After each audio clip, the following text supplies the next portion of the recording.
Hey guys, welcome to Bougie Brie Beauty.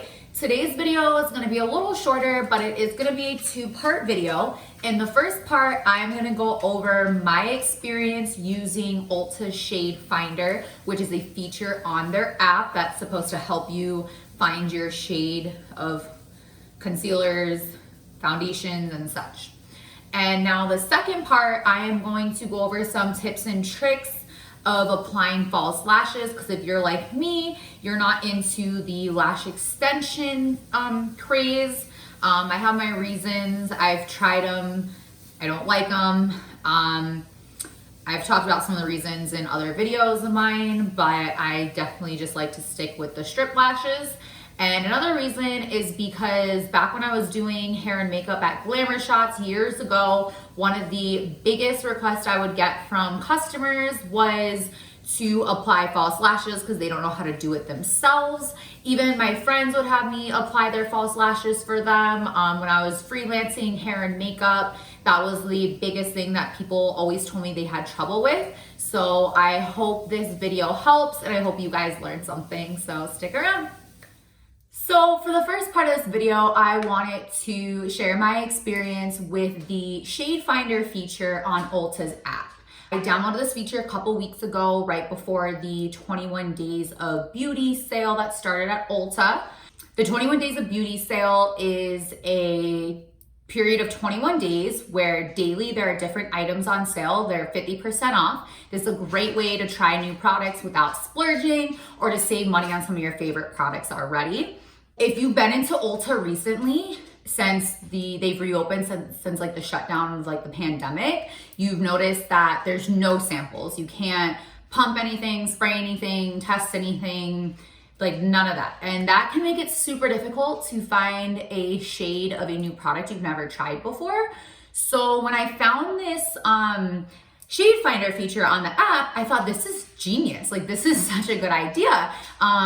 This is gonna help a lot of people like find the right shade, because even when you do sample things, sometimes it's still hard to find the correct shade because you really know your undertone, and some people don't know their undertone, and you pump it on your hand, but your hand's not exactly the same color as your face, and it just isn't always the easiest task to do.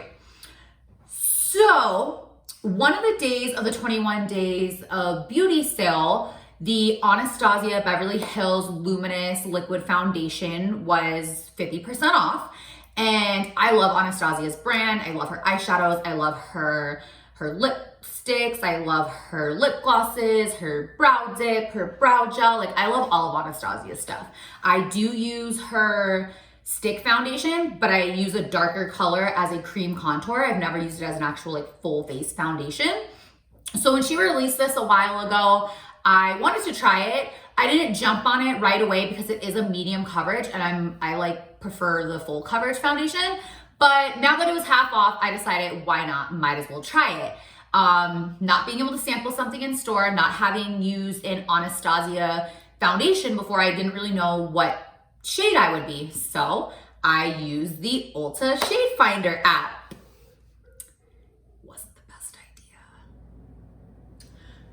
Don't try this at home, kids. This is the match that the Ulta app matched me with, okay? As you can see, this is not correct. As soon as my match came back, I knew it was gonna be wrong. It matched me with 250C. Now, 250 as in the light range, and I am fair. I am Casper, the ghost fair. So I knew like right away it wasn't gonna be correct. C as in cool, which is right because I have a cool undertone, which like you can usually tell if you have a cool undertone because in natural light, my veins appear purpley blue. So I am cool, but I'm a pink cool, where this is a cool golden undertone. There's nothing golden about Casper, okay? There's nothing golden about Casper, okay? So this needs to be corrected right away. So crisis averted. This is what happens when I color match myself. Ulta is taking returns, exchanges, which is good to know. I went in and I exchanged that horrible color that they matched me with, and I actually wound up buying 130N. 130 is in their very fair range, and N as in neutral, and I actually went with a neutral undertone just because when you're going this light, when you're this fair, like that difference between the pink and the yellow and that undertone is way more obvious just because how light it is. So I went with the neutral because it was more of a pink undertone than just the normal cool. As far as this foundation goes, for being a medium coverage, I'm actually really impressed in how well it covered up my redness and a couple blemishes I've been having, especially around my mouth and kind of the sides of my cheek, just, you know, that mask me from wearing my mask. I didn't use a primer because I wanted to see what the foundation was like on its own. I did have moisturizer on and a serum on from earlier today, but it's supposed to be a luminous finish, and I don't think it's that luminous. I mean, it's not a dry finish, but it's not as luminous as I was expected to be. But anyways, I like it. I mean, I'll definitely keep it and use it. I also bought it in a darker color from when I have spray tans. But I think overall, I'm impressed with the coverage for being a medium coverage foundation.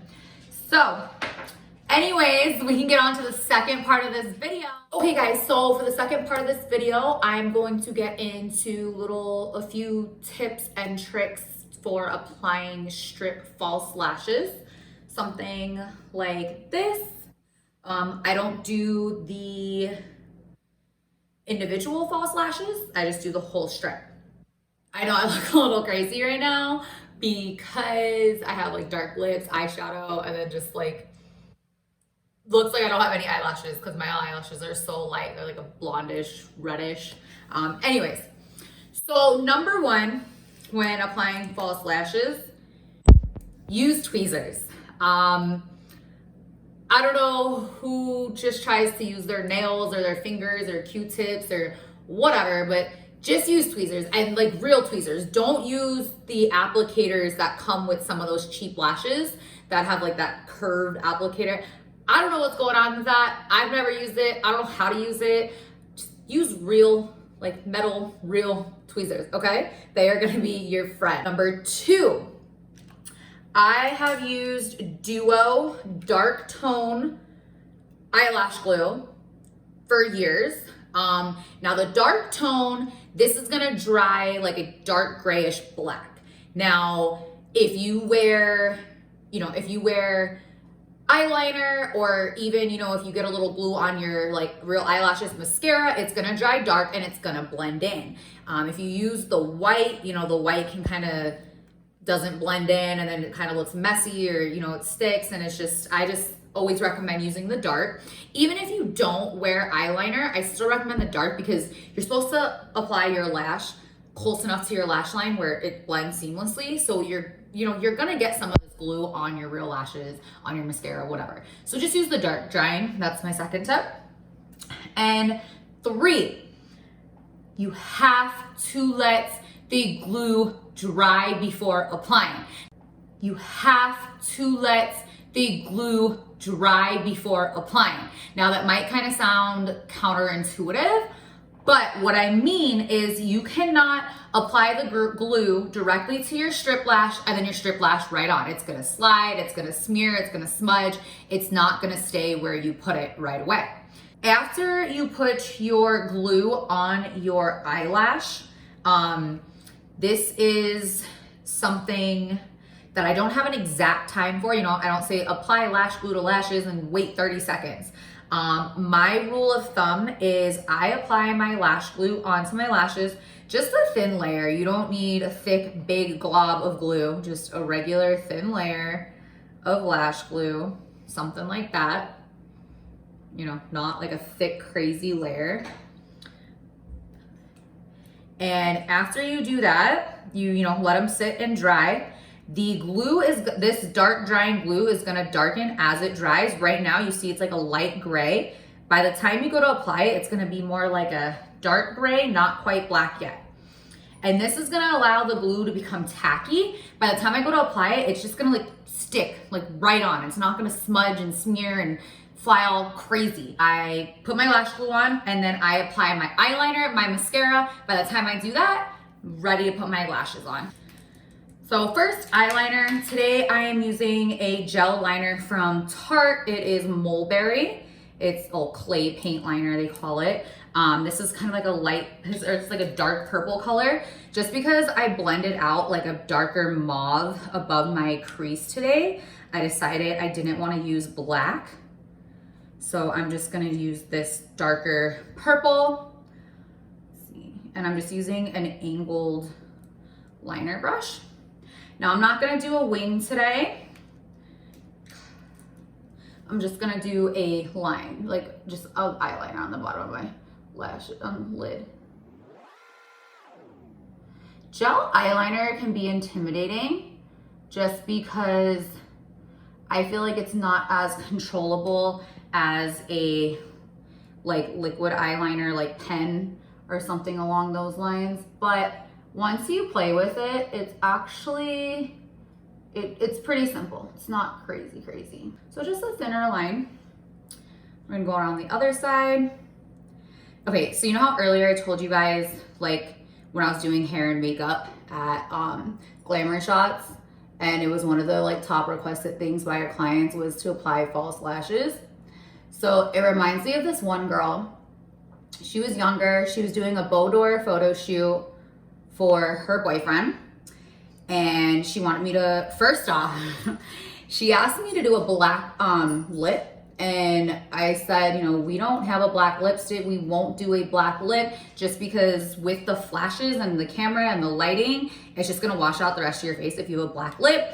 So I wound up doing like a dark red, like ombre lip for her. And, you know, I applied her lashes for her and everything. And when I asked her if she liked it and if she wanted to change anything, she goes, no, oh my God, I love it so much, da da da da da. So then the photographer comes to get her, and the photographer always had to ask, you know, how do you like your hair? How do you like your makeup? Like, you know, away from me. And they had to rate their hair and makeup on a scale 1 to 10. So the photographer asked her to rate her hair and makeup, and like she told me she loved it and that she looked like Demi Lovato. And she rated her makeup a 6. I said, excuse me? When the photographer told me that, I said, why? Do you know what she had the audacity to say? Because I'm not used to wearing this much makeup. That wasn't the question. The question was how much did you like it, not how much makeup are you used to wearing. Like, anyways, that just like stuck with me, I remember. And it didn't go against my rating because like her reasoning like wasn't like sufficient. Okay, so then I'm gonna apply my mascara. L'Oreal Voluminous Original. I love this mascara. It's like one of my favorite drugstore mascaras. I always keep it on hand. Now, I put my mascara on before I put my lashes on. I know some people like to put their lashes on and then put mascara on to blend their lashes into their real lashes into their fake lashes. But I do it this way, one, because I have such light lashes that I like to cover the top and bottom before I'm applying my false lashes, because if you put your lashes on first and then I was to put mascara on, I would definitely probably still see some of the blonde. And then you're just gonna get mascara on your false lashes and you have to wash them, and like they're gonna get clumpy and messy, and that's just a process I don't wanna avoid. So I'm gonna put my bottom lash or mascara on my bottom lashes. Now, I don't know if you guys can see too well. The purple eyeliner, because I do have blue eyes, definitely really helps like pop my eyes. I really like the purple. I've done wing liners with it before. It's a dark purple. It's kind of like an eggplant purple, if you will, but I really like it. Something different than just like your traditional black eyeliner. And this one dries really fast, but it doesn't have a shiny finish. It's just kind of like a matte finish. So, okay, so now onto your lashes. You're gonna take your tweezers. I believe I know these are Cocoa lashes. I believe these are Stella, the style. You can see that this blue is become darker. It's a lot drier. I'm just gonna make sure it's, you know, dry, ready to go. And another thing is make sure there's no glue on your tweezers, because then when you go to pull your tweezers away, it's probably gonna pull your lash off with it. So now, this is pretty much just gonna stick on right as I put it on. I'm not gonna have to play with it and mess around with it. It's just gonna go right on.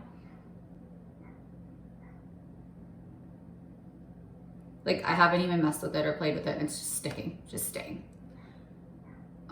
I just like to go to my lash line with the false lashes and just tweeze them kind of shut, just to make sure I get them fully in my lash line, you know, as close as possible, especially those in the inner and outer corner. You don't want any flyaway corners. So there's that lash. Go ahead and stick this one on.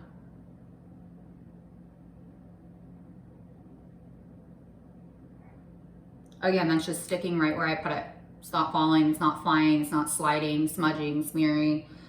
And this is, I guess, how I blend my natural lashes with the false lashes. I just kind of tweeze them together at the very base. And see, now I don't look as crazy. But those are my 3 tips for applying false lashes. I hope this helps you guys. Make sure to like, comment, and subscribe. And definitely, like, let me know anything else you want, like a tip doing, any other questions you have for me, any product questions. But yeah, thanks for watching, guys, and I'll see you next time.